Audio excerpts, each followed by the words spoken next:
ఉమ్మడి మెదక్ జిల్లాలో బీఆర్ఎస్ బలంగా ఉండేది. ఎన్నికల ఫలితాలను ప్రభావితం చేసే నేర్పరితనం పార్టీ నాయకత్వానికి కూడా ఉండేది. కానీ అసెంబ్లీ ఎన్నికల్లో ఓటమితో అంతులేని స్తబ్దత నెలకొంది. కేడర్ నిరాశ నిస్పృహల్లో ఉంది. పార్లమెంట్ ఎన్నికలు సమీపిస్తున్నా పోటీ చేసేందుకు నేతలు ముందుకు రావడం లేదు. మెదక్ పార్లమెంట్ స్థానంలో కారు పార్టీకి 6 ఎమ్మెల్యేలు ఉన్నా పోటీకి విముఖత చూపడానికి కారణమేంటి? అధినాయకత్వం ఆలోచనలు ఎలా ఉన్నాయి?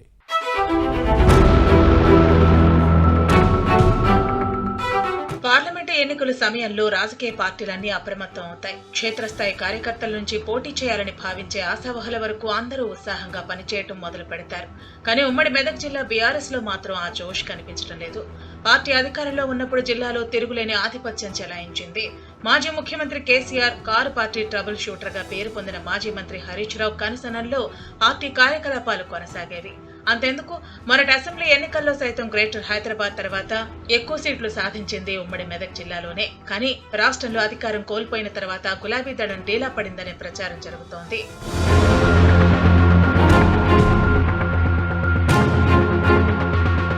నిజానికి రాష్ట్రంలో బీఆర్ఎస్ గెలవడానికి అవకాశం ఉన్న స్థానాల్లో మెదక్ పార్లమెంటు సీటు ఒకటని సర్వేలు స్పష్టం చేశాయి. అయితే ఇక్కడి నుంచి ఎంపీగా మాజీ సీఎం కేసీఆర్ లేదా ఆయన కుటుంబ సభ్యుల్లో ఎవరో ఒకరు గెలవడానికి అవకాశం ఉందనేది వాటి సారాంశం.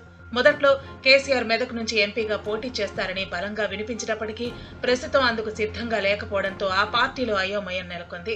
అధికార కాంగ్రెస్ తో పాటు బీజేపీని బలంగా ఎదుర్కొనే ఆర్థికంగా బలంగా ఉన్న అభ్యర్థి కోసం వెతుక్కునే పరిస్థితి వచ్చింది. గజ్వేల్ నియోజకవర్గానికి చెందిన ఒంటేరు ప్రతాప్ రెడ్డి పేరు వినిపిస్తున్నా పార్టీ నాయకత్వం ఇంకా నిర్ణయం తీసుకోలేదు. బీఆర్ఎస్ నేతలెవరూ పోటీకి పెద్దగా ఆసక్తి చూపడం లేదనే ప్రచారం జరుగుతోంది.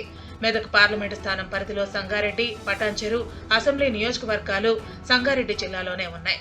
మెదక్, నర్సాపూర్ శాసనసభ స్థానాలు మెదక్ జిల్లాలోకి వస్తాయి. సిద్దిపేట, గజ్వేల్, దుబ్బాక నియోజకవర్గాలు సిద్దిపేట జిల్లాలో ఉన్నాయి. ఈ 7 అసెంబ్లీ స్థానాల్లో సంగారెడ్డి, పటాన్చెరు, నర్సాపూర్ తో పాటు సిద్దిపేట జిల్లాలోని సిద్దిపేట, గజ్వేల్, దుబ్బాకలో బీఆర్ఎస్ ఎమ్మెల్యేలే ఉన్నారు. ఒక్క మెదక్ లో మాత్రం కాంగ్రెస్ అభ్యర్థి గెలిచారు. మైనంపల్లి రోహిత్ ప్రాతినిధ్యం వహిస్తున్నారు. ఈ పార్లమెంట్ నియోజకవర్గంలో 6 కారు పార్టీ ఎమ్మెల్యేలు ఉన్నా బీఆర్ఎస్ ను మాత్రం స్తబ్దత వేయటం లేదు.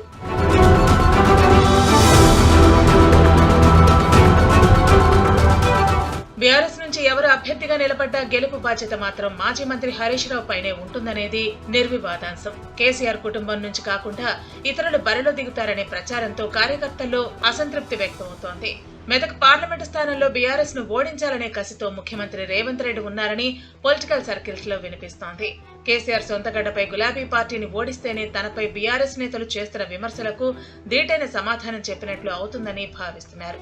దీనిలో భాగంగానే మెదక్ మాజీ ఎమ్మెల్యే మైనంపల్లి హనుమంతరావును అభ్యర్థిగా బరిలో దింపే అవకాశం ఉందని సమాచారం. గత ఏడాది నవంబర్లో జరిగిన అసెంబ్లీ ఎన్నికల ముందు ఈ నేత బీఆర్ఎస్ ను వీడి కాంగ్రెస్ లో చేరారు. 2018 ఎన్నికల్లో గెలిచిన మల్కాజ్గిరి నుంచి గత అసెంబ్లీ ఎలక్షన్స్ లో హస్తం పార్టీ అభ్యర్థిగా బరిలో దిగి ఓడిపోయారు. మరోవైపు 2014 బైపోల్, 2019లో మెదక్ లోక్సభ స్థానం నుంచి కొత్త ప్రభాకర్ రెడ్డి బీఆర్ఎస్ ఎంపీగా ప్రాతినిధ్యం వహించారు. అసెంబ్లీ ఎన్నికల్లో దుబ్బాక నుంచి కారు పార్టీ ఎమ్మెల్యేగా గెలిచిన తర్వాత ఎంపీగా రాజీనామా చేశారు. మొత్తం మీద రాష్ట్రంలో అధికారం కోల్పోవడంతో బీఆర్ఎస్ లో నైరాశ్యం నెలకొంది. పార్టీలో కొనసాగితే రాజకీయ భవిష్యత్తు ఉండదనే ఉద్దేశంతో నేతలంతా వేరే మార్గాలు వెతుక్కుంటున్నట్లు సమాచారం. భవిష్యత్ పరిణామాలు ఎలా ఉంటాయో చూడాలి మరి.